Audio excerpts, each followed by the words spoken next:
Imagine this. You're coming home after a long business trip. Flowers in your hands, the image of your beloved woman in your head, warm food, silence, and peace. But instead of hugs, you find a men's shirt in the closet, not yours. And next to it, her perfume scent, and someone else's cologne. That's how my story began. A story of love, betrayal, and a secret my father kept my whole life. My name is Oliver. I'm 33, and I always thought I had it all together. A stable job, a beautiful house, a perfect wife, and next to me, my best friend since childhood, Sam. We grew up together. Same school, same neighborhood, same scars on our knees. And most importantly, trust. Without it, I thought, you couldn't get anywhere. Now I know there are things worse than lies. It's the truth told too late. 6 months ago, I was sent to Europe to launch an international project, a chance I couldn't refuse. 6 months, just 6 months. She, my wife Annie, was supportive. We kissed for a long time at the station. Her hands were shaking, she was crying. "Come back soon," she whispered. "The house will be empty without you." I believed her, unconditionally. And when I left her everything. The keys, the account, and most importantly, my heart. The first 2 months went perfectly. She called in the evenings, sent photos, told me how much she missed me. Sometimes we talked about silly things, how badly she cooked without me, how much our cats missed me. But by the 4th month, something had changed. First, fewer calls. Then, a colder voice. I blamed it on fatigue, on the everyday, on everything's fine. We men like to think that if you don't see a problem, it doesn't exist. I was wrong. I came back unexpectedly. The project was completed ahead of schedule. I decided not to warn her. A surprise, flowers, wine, me at the door. Annie, in tears of joy. That's what I thought. I opened the door.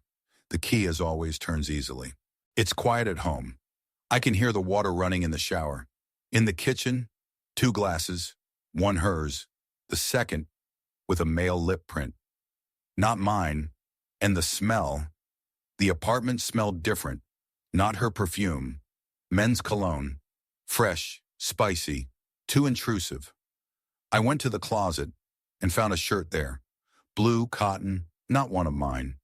With unfamiliar creases, with a trace of tobacco smell. I didn't make a scene. I went to the bathroom, opened the door. She was standing in a towel, her eyes like a caught child. "You? Me? Surprise?" She dried herself off, put on a robe. She kissed me, but her lips were trembling. "Why didn't you warn me? I wanted to surprise you. Did it work?" She laughed, but her voice was strained. "Who was visiting?" "A girlfriend. Susan. We were drinking wine." "Does your girlfriend wear men's cologne?" Pause, she looks at the floor. I accidentally spilled cologne in the hallway. Someone must have walked through it. Maybe a delivery guy. For the first time in my life, I felt I'm being lied to. And it's being done. Beautifully. That night she was gentle. Too gentle. Her lips, hot. Her fingers, clinging. She moaned passionately, but somewhere between that, I realized she's not with me. She's with a memory, and it's not about me. In the morning, I saw a message on her phone. She thought I was still asleep. "It was too close today. He's back. I don't know what to do." Sent to Sam. Sam, my best friend, my brother. I didn't scream. I didn't smash the phone. I just sat down on the edge of the bed and silently stared at the floor. You know, there's a special magic in betrayal. It makes you invisible to those you thought were closest. That same day, I called my father. Why? I don't know. Instinct. A thirst for something real. "Dad, can I come over?" "Of course. Is everything okay?" "I just want to talk about the past." There in his eyes, I noticed for the first time, he knew something and had known it for a long time. I thought the worst had already happened, that nothing could be worse than the betrayal of a wife and a best friend.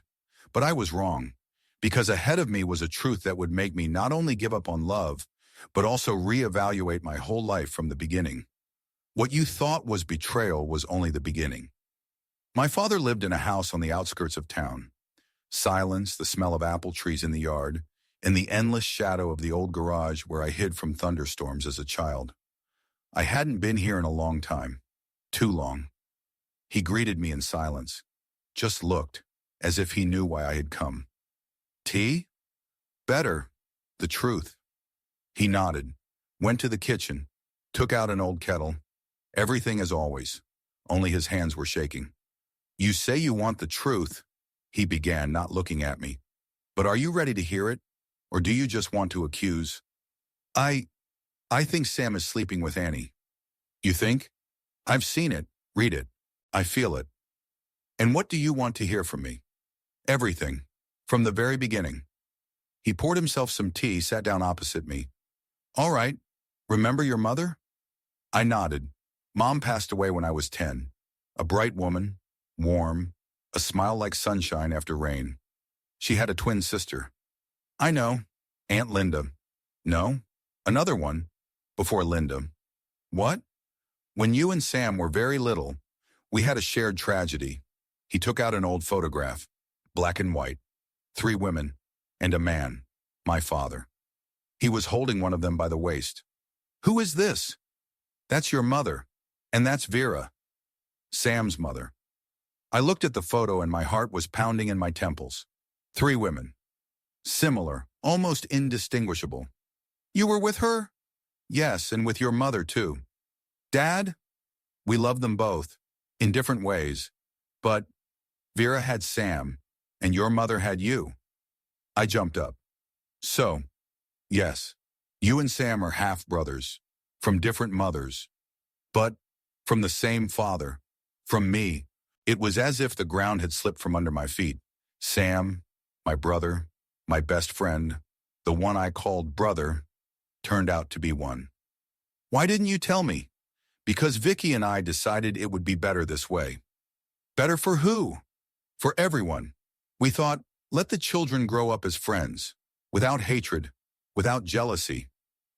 And now, I'm not just deceived, I'm lost. My father stood up. I'm not proud of this, but I didn't think you'd ever cross paths in one heart. I wasn't listening. I was already getting ready to leave. And one more thing, Oliver. He was looking at the floor. Annie knew. These words hit harder than anything else. What? She knew. She found out at your wedding. By accident. Then Linda told her. And she still, yes, and still chose to be with you. But then apparently, she chose differently. I went outside, got in the car, and rested my forehead on the steering wheel. Sam, my brother, Annie knew. My father hid it. And everyone was silent. I sat in the car all night, sleepless, thoughtless, only with this feeling, I'm alone. And in the morning, I called, both of them. Come over, now. Oliver, or I'll come to you. But then everything will be louder and dirtier. They came. Annie, tense, her lips trembling. Sam, calm, restrained. Like in childhood, when I got hit on the head and he stood there not blinking. I put them side by side. You knew, both nodded. How long? 2 months, Sam said. Why? Silence. Because she, he looked at her, has always been between us. Always. Since childhood. Annie tried to come closer. Oliver, don't touch me. Never again. I didn't want it to be like this. It's just, he was there, and he's the way you used to be. You knew we were brothers. Yes, I looked at her, at him, and still, she whispered, because this is a feeling, not just physical, not a fling. It's more. I took the photo, the one with my father and the 3 women. You're not the first. What? Our parents already did this. 2 brothers, 2 women, 1 lie. Oliver, and I'm just a repetition of the mistake. That day I realized, the worst betrayal is not when you are deceived, but when you live in a deception that everyone calls for your own good. But can you build happiness when the foundation is a lie? They chose each other, and I chose myself. And for the first time in many years, I felt pain is not an enemy. It's a steering wheel that leads you away from the abyss. I left to forget, but fate remembered me. I packed my things in one night, nothing extra. Only what didn't remind me of them. No wedding photos, no shirts she ironed, no gifts from Sam, only clothes, a laptop, a couple of books, and my heart, torn, but still alive. I moved to another city, specifically, away from those streets where Sam and I used to run, from the cafe where she held my hand, from the doorway that remembered too much. I didn't tell anyone my address. No one tried to find out. I disappeared, and no one noticed. I found a job quickly, project department in a private construction company. I started coming in earlier than everyone else and leaving later. Not because I was a workaholic, I just didn't want to think. When you load yourself up to the limit, pain doesn't have time to scream loudly. 2 months passed. One evening, standing by the window, I allowed myself not to rush for the first time in all this time. I just watched the street, couples walking, children running, streetlights flooding the sidewalks with soft light. And for the first time, it didn't clench in my chest. Sam's face didn't pop up, her voice didn't appear. Just the city, just people, and me, among them, alive. The next day, a new employee came to the office. "This is Martha," the boss said, "an architect, experienced. You'll be working together."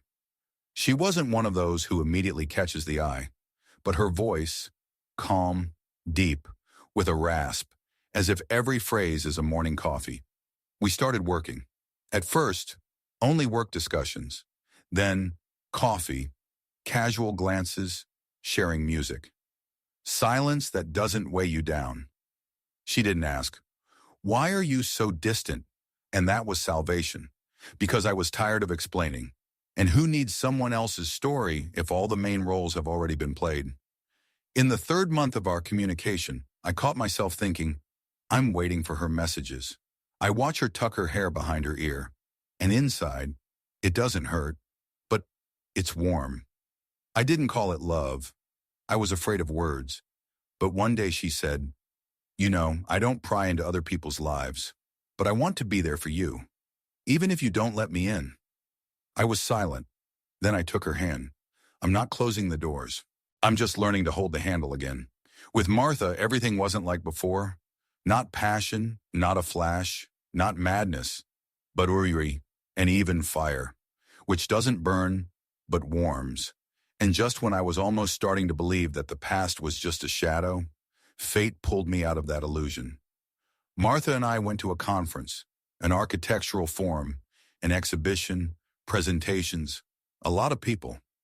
I was holding her by the waist, whispering something in her ear, laughing. And then I heard, "Oliver." I turned around. Sam, a bright hall, a crowd, and suddenly, him.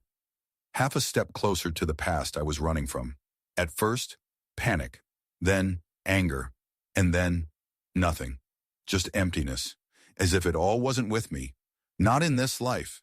He was looking at me, then at Martha, and his face changed. "Good to see you," I nodded.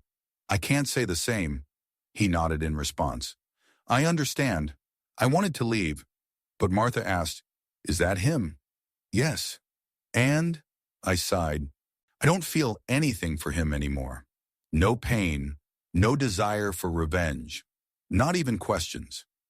She took my hand. "Then let's go. We have somewhere to go, and someone to look in the eye." That evening, we sat in the hotel, drank some wine. She laid her head on my shoulder. "Do you know that you're not the same as before? Who am I? A man who could have broken, become bitter, and instead became stronger and kinder." I laughed. "I'm only afraid of one thing, that it's all temporary." "Do you know what's temporary? Betrayal." "What about love?" "What about love?" "No, it just freezes for a while, so that one day, it chooses you again." I left to forget, But fate still catches up with those who haven't finished the story. I didn't seek the meeting, but I got it. And for the first time, I didn't clench with pain, because I no longer live in their shadow. I'm in my own light. The past hasn't been erased, but I've become someone who can survive it. After that unexpected meeting at the exhibition, I thought everything was exhausted, that I would no longer return to memories or questions. But the next evening, I received an email, to a regular email address that I rarely checked, from Annie. I know I have no right to write, but I need to tell you one thing. The last thing. I'm pregnant. It's Sam's. But I'll name him after you, because it was you who was my true one, and maybe I realized it too late. Forgive me. I reread the letter 3 times, not from pain, not from rage, but because inside me, nothing trembled. It was like a call from another era, as if someone had dug up a cassette, turned it on, and played me. A stranger's voice from another life. Before, I would have shut down, thrown the phone, but now I just got up, poured some water, and went to look out the window. Martha came in on tiptoes. She felt me, more deeply than anyone before her. What happened? I handed her the phone. She read it, silently, to the end. What do you feel? I shrugged, as if it's raining somewhere far away, behind the glass. But it doesn't touch me anymore. She came closer. This is indifference. This is recovery. I nodded. It's ironic, isn't it? I'm named after the one who lost them. 3 months passed. Martha and I moved out of the city to a small but cozy house, near a lake, a coniferous forest, 2 cups of coffee in the morning, and shared silence in which there is no falsehood. I was learning to rejoice in the little things again, the rustling of leaves under my feet, Martha's laughter when she read a silly article, her breathing in her sleep. It wasn't like the old love. It was love without pain, without a catch, without the fear that you'll be replaced again. And suddenly, another call, a number without a name, a number that I had forgotten, but my heart recognized. Sam. I stared at the screen for a long time. Then I finally answered. Hello. Thanks for picking up. What do you need? To meet. Why? I want to get closure. I already have. Pause, a long one. Then he said, it's not for you. It's for me. We met in the park. There, where we once walked as children, where we threw chestnuts, chased a ball, and dreamed of being superheroes. He came with a suitcase, tired, thinner, his gaze extinguished. You're leaving? He nodded. It's all over, he said. I thought we could make it work, but she wasn't looking for you. Yes, and not you and not me. He looked at me. She was just afraid to be alone. We were all afraid once. He sat down on a bench. Every day I scroll through where I could have stopped, turned back. No need. I destroyed everything. No, Sam, you just showed what had long been cracks. He looked at the sky. And you? Are you happy now? I'm whole now, and I no longer need to prove that I deserve love. I just live with the one who's next to me, not out of convenience, but out of choice. He stood up. Thanks for coming. Good luck. He left, and this time, forever. Martha and I talked about it for a long time afterward. Have you forgiven? She asked. Yes. And her too? You know, I don't judge her, because to judge is to hold it in, and I let go. In the spring, we went to the sea. We rented a house, ate fruit with our hands, laughed at night. One day, Martha came up to me and said, I want our child to know his father is not a saint, but he is strong because he went through pain and chose not to become embittered. I was silent. Then I whispered, he will know, because he will be born not out of fear of losing, but out of a desire to be together. Not all betrayals are evil. Sometimes they are, like an earthquake destroying a house that was already built on cracks. My story's not about revenge, but about the strength to leave, about the strength to forgive, about the choice to be happy not instead of someone, but with someone, And if you're at the bottom now, don't be afraid. Where they left you, you may, for the first time, meet your true self.